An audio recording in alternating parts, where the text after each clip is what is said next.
Hi, my name is William Dudley, and I'm the Service Delivery Manager here at CommTech. Been here for about 4.5 years.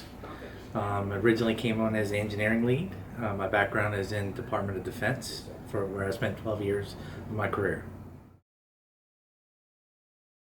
Disaster recovery is simply the backing up of your data off-site. I mean, typically in any kind of solution, you want to experience the 3-2-1 methodology, which stands for 3 copies of your data, 2 different locations, 1 of those off-site.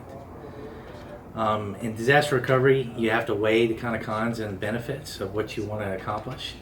A lot of people get confused on the differences between disaster recovery and business continuity.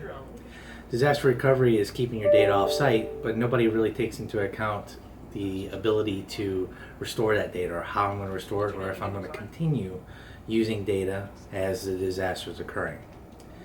Kind of disasters I've dealt with was Hurricane Isaac, which is where a lot of people had a lot of flooding in this area. Before that, obviously Katrina was a big impact to this city. Disaster, is about how fast I can recover that data. So if you don't have a spot to put it to, which a lot of people found out during Katrina, that they were backing up the tape and keeping it somewhere, but they couldn't even get to the tape. So in a business continuity solution, you have a virtual environment that you can spin up things a lot quicker.